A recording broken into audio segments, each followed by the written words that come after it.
Yes, that was just a little bit distorted. The clearance was basically the same as a 4mm drill bit. Once I'd put that in there and given it a bit of a wiggle and a bit of a straighten up, everything moved smoothly, so that's good now. Put its spring back on there, put that over its post and put the top back on the camera. Hopefully there'll be no more false starts. And I'll put a little dab of synthetic grease on that gear for good measure. Okay, this time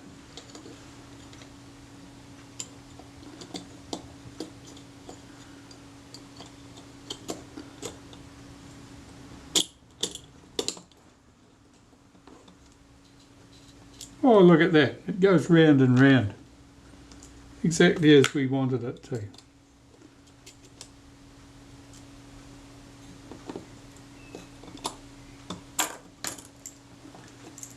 Get my top cover seated down correctly.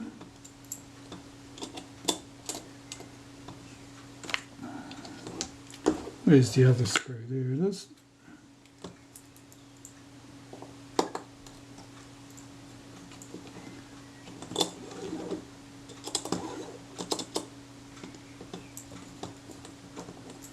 Why is this not seating?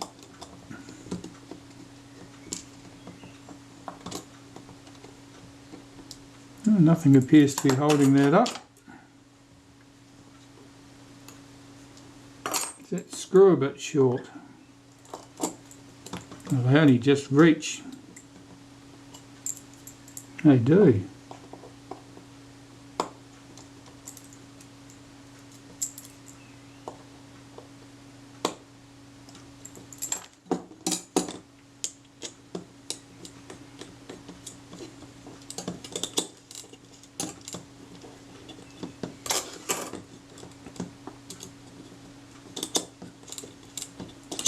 No, something's not right.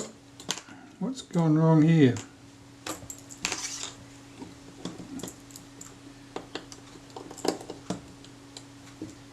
There's a spring shifted.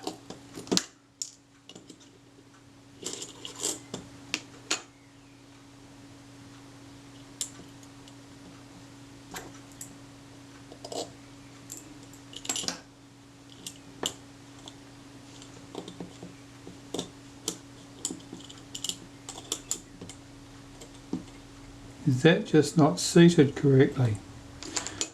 Oh, the viewfinder shield's come out there. Is that dropped out of place?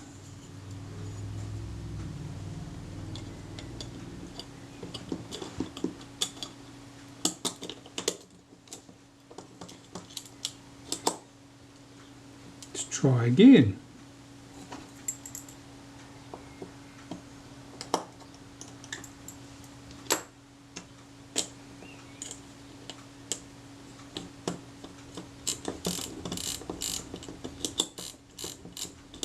That's better.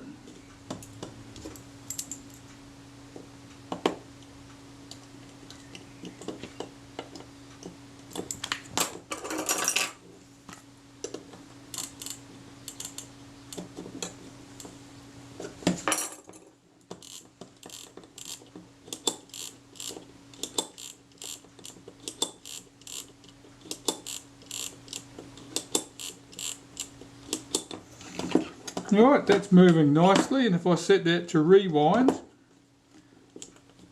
the spool and the sprocket will both revolve round backwards, nice and smoothly. So that means the film could be rewound. And if it was set to rewind and then you move the film advance knob into the forward direction, it moves that automatically into the A position, the advanced position, and you're good to go.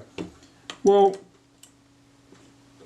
I have to say that they don't normally give as much trouble as this one because there's virtually nothing to them. So this one was just, it was just out to get me, I think is the long and the short of it. We're done with the top of the camera. I can put that release button back on there and I'll just tighten that up. Just put a rubber band over the top, grab it with my pliers, give that a twist. That's good. If I can't undo it with my fingers, it's not going to come loose. Okay, so that's our camera body really. The leather on the base, that's next to put in. I've got the leather here. I've cleaned that down and I've run some 180 grit wet and dry sandpaper over that to take all the loose fibres off that leather, so that when it glues back, it'll glue back hopefully nice and flat. And I'll apply the adhesive to the leather, not the camera body.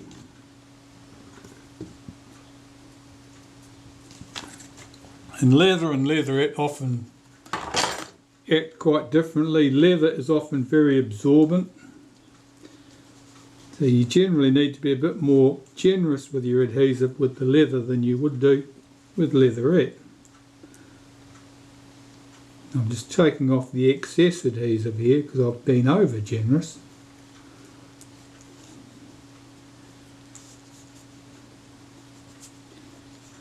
Making sure I've got an even layer on my leather. And a little piece just broke away there, so we'll have to glue that back.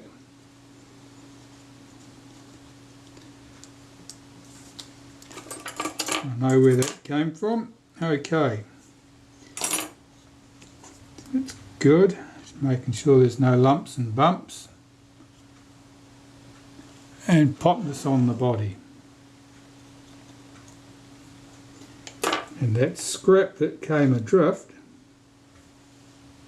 make sure I've got that the right way up.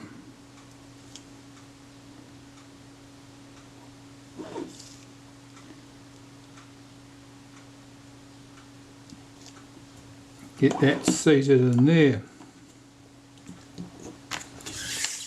Right. Leather's in.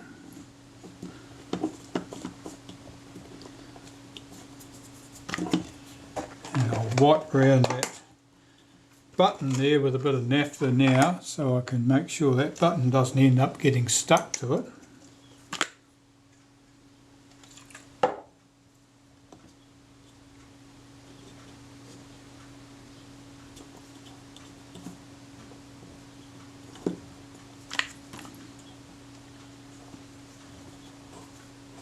That seems good, and I'm going to be doubly sure about that, because I'm going to run a little bit of synthetic grease around that button and then depress it once or twice, because the glue will not stick to the synthetic grease.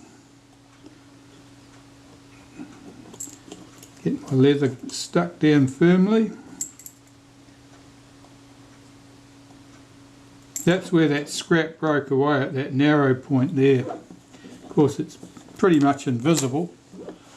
We want it to be very invisible. Now my depth of field scale.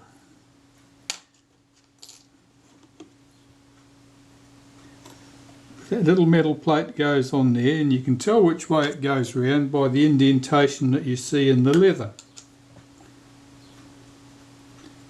We've got the wavy washer that provides the controlled friction for our depth of field scale. That sits on there like that. Here's our scale ring.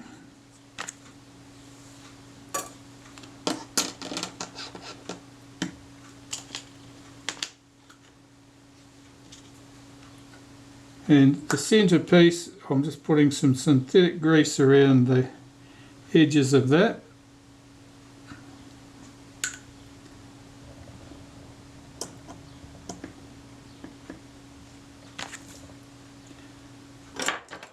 And there are two screws that hold that in place.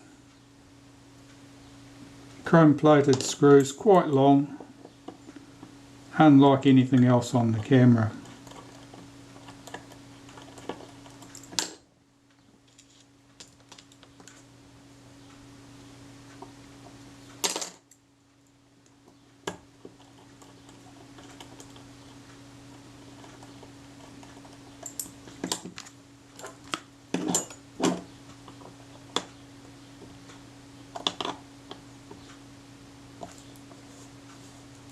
That's good. Nice controlled friction, so it won't wobble about or rattle. Now we've got the camera body complete.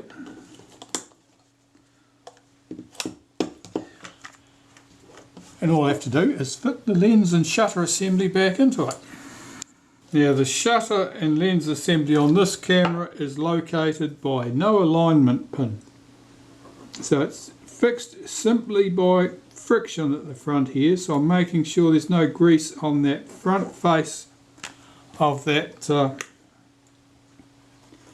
inner helical, and likewise on the shutter itself.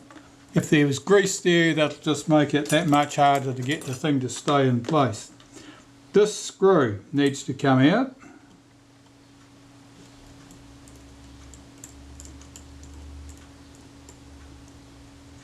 Because the shutter release arm on the shutter needs to couple to that. Of course it falls in there just to make life awkward. Okay, so our shutter should lift into place.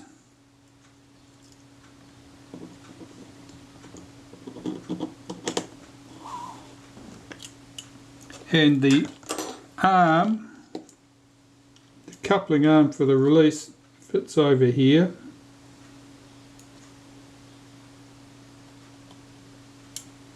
Let's get that screw started.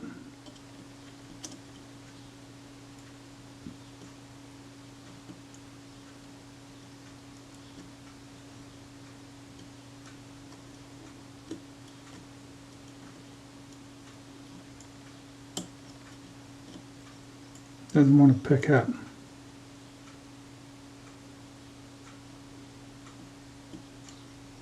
Now we're away. That screw is quite long, and that has to run down into that slot, which guides the action of that mechanism. I'm just making sure it does run down into the slot.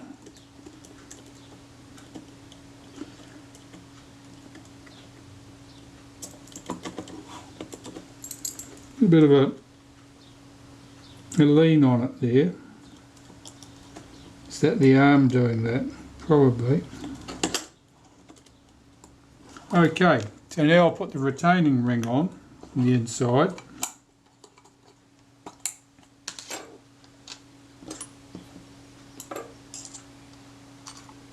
Be careful when you're putting retaining rings on. You don't want to be poking around madly and blindly with tools, because you've got the glass of the lens in there to worry about. You don't want to be accidentally damaging that with your poking and prodding.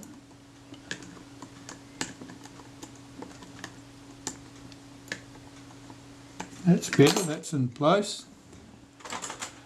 And I just need to tighten that up if I can find the spanner.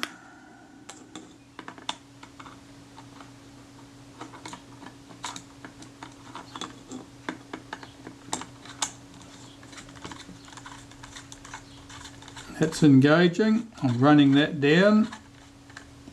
It's only finger tight at the moment.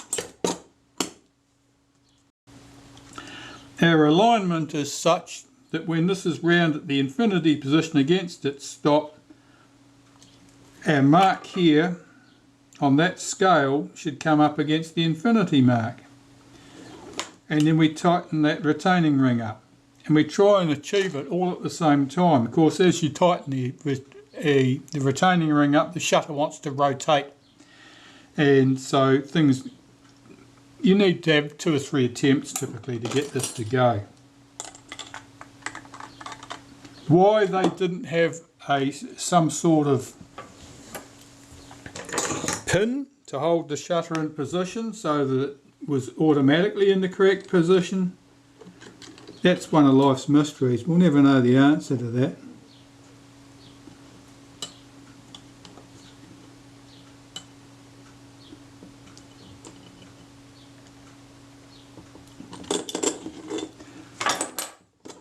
It does need to be fairly tight.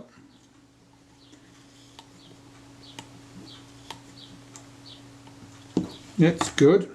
Probably a bit more friction there than I'd expect. That's better. It must have been off centre in there. Let me just check that that's tight.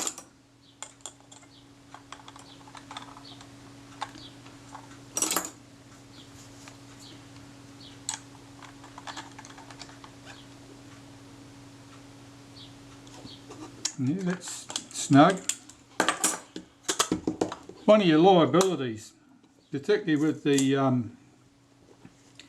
Compur Rapids with their extra spring, is that when you set it to the high speed and then you cock your shutter, it requires quite a bit of force in order to do that.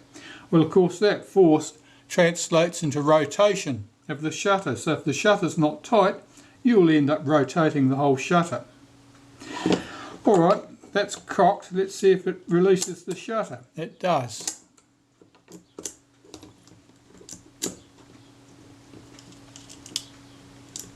That shutter's not coming back. What's gone wrong here? It's not cocking again. The shutter release can't have lifted up high enough to free that up. Now my shutter's rotated. Look at the state of that. That's rotated when I went to cock it. Alright, I'll try doing that up again. This isn't the sort of thing you'd want to use Loctite on, but sometimes you're tempted.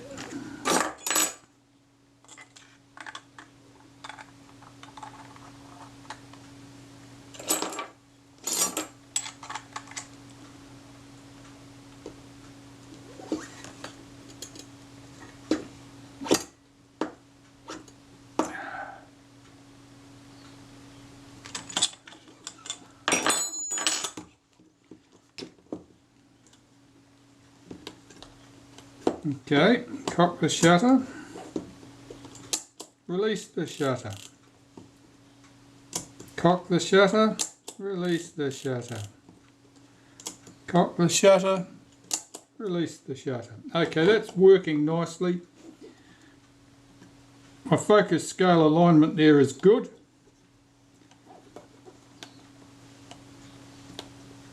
Focus is smooth. I need to check the focus to make sure it's good. Something odd going on here. It's like there's a daub of glue on there for no apparent reason. Let me see if that'll come away.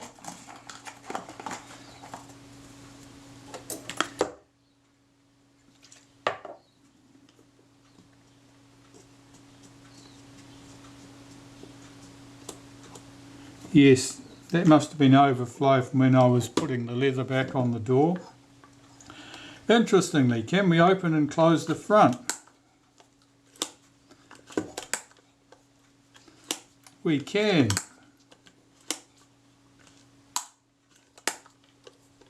What about when the shutter's cocked?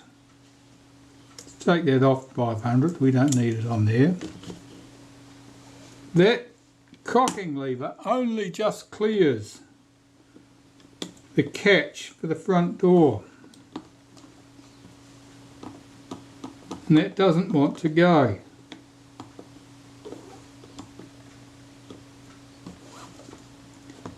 Well, some investigations in order.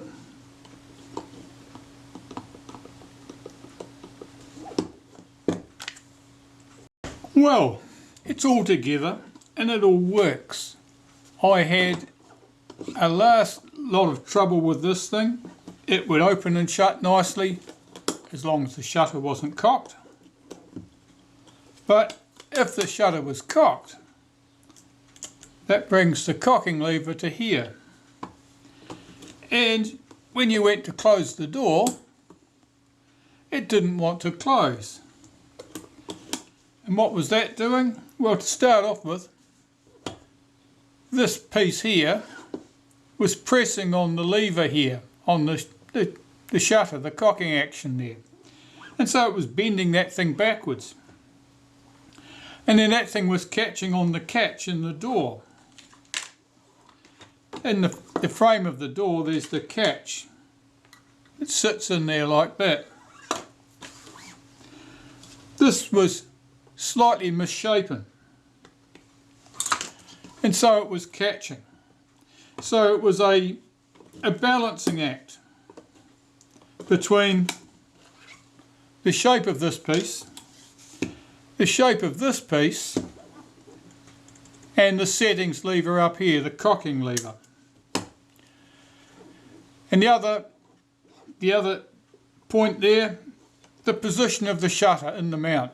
There's always a little bit of slot in the position of the shutter in the mount. Very small, very, very small amount of slot. Hardly any there at all, but just enough. So if I kept the shutter over as far as possible in the mount that way, this was no longer catching on things. This had to be bent out slightly to clear that knob. The other lever had to be bent back slightly, so that cleared everything. Well, I expect it would have needed bending back. I put another one in from my spares. If I'd used this, if I'd pushed it back, that probably would have done it too. But it does open and shut. Now the way to open these things, they've got a bit of spring load, and you just press the button, tap it out into your hand, you'll see that thing, you give the camera a bit of a flick, that'll open every time.